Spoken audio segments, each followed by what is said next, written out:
രാജീവ് ഗാന്ധിയുടെ 35ാം രക്തസാക്ഷിത്വ ദിനം ബ്ലോക്ക് കോൺഗ്രസ് കമ്മിറ്റിയുടെ നേതൃത്വത്തിൽ സമുചിതമായി ആചരിച്ചു. ഛായാചിത്രത്തിൽ പുഷ്പാർച്ചനയും അനുസ്മരണവും നടത്തി. KS നാരായണൻ നമ്പൂതിരി സ്മാരക മന്ദിരത്തിൽ നടന്ന അനുസ്മരണ യോഗം block Congress president PG Jayadeep അധ്യക്ഷത വഹിച്ചു. ഇന്ന് നമ്മുടെ ഈ ലോകം നമ്മുടെ വെളിച്ചത്തിൽ എത്തിച്ചേർന്നിരിക്കുന്ന അദ്ദേഹം കൊണ്ടുള്ള ആ സാങ്കേതികവിദ്യയുടെ നഗരസഭാ parliamentary party leader SAA Azad അനുസ്മരണ പ്രസംഗം നടത്തി. രാജീവ് ഗാന്ധിയുടെ 36ാമത് രക്തസാക്ഷിത്വ ദിനം നാടെങ്ങും ആഘോഷിക്കപ്പെടുകയാണ്.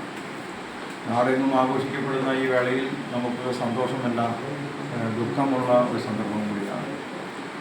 ഇന്ത്യയെ എങ്ങനെ മുന്നോട്ട് നയിക്കാം, ലോക രാഷ്ട്രങ്ങൾക്ക് മുമ്പിലുള്ള ഇന്ത്യക്കെതിരെയുള്ള വെല്ലുവിളികളെ എങ്ങനെ അതിജീവിക്കാമെന്ന് കണ്ടുപിടിച്ചുകൊണ്ട് ദീർഘവീക്ഷണത്തോടുകൂടിയുള്ള പ്രവർത്തനത്തിൻ്റെ ഫലമായിട്ടാണ് ഇന്ന് നാം ലോകത്ത് തന്നെ കാണുന്ന ശാസ്ത്ര സാങ്കേതിക രംഗങ്ങളിലെ വികസനങ്ങളൊക്കെ തന്നെ. ആ ദീർഘവീക്ഷണ കാഴ്ചപ്പാടുകളിലൂടെ പോകുമ്പോൾ തന്നെ അതിനെ അതിജീവിക്കാൻ, എതിർപ്പുകളെ അതിജീവിക്കാൻ ഒരുപാട് പ്രയാസങ്ങൾ നേരിട്ട ഒരു കാലഘട്ടമാണ്.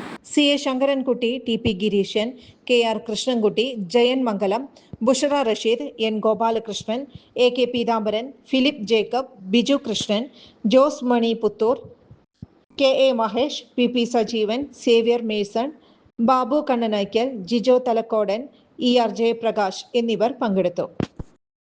ചുരുങ്ങിയ ചെലവിൽ വീട്ടുമുറ്റത്തെ വിളക്കുകൾ സംഗീതത്തിനൊപ്പം നൃത്തം ചെയ്യും. പകൽ പോലെയുള്ള വെളിച്ചവും ഒപ്പം കളർഫുൾ ആകുന്ന മൾട്ടി ഫംഗ്ഷൻ ഹാർഡ് ലൈറ്റുകൾ. വൈദ്യുതി വേണ്ട, ബാറ്ററി വേണ്ട, പൂർണ്ണമായും സോളാറിൽ പ്രവർത്തിക്കുന്ന ലൈറ്റുകൾ.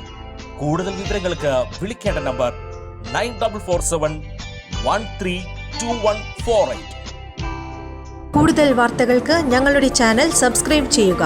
Facebook ഫോളോ അപ്പ് ചെയ്യുക. വാർത്തകൾ വേഗത്തിലറിയാൻ Anytime News.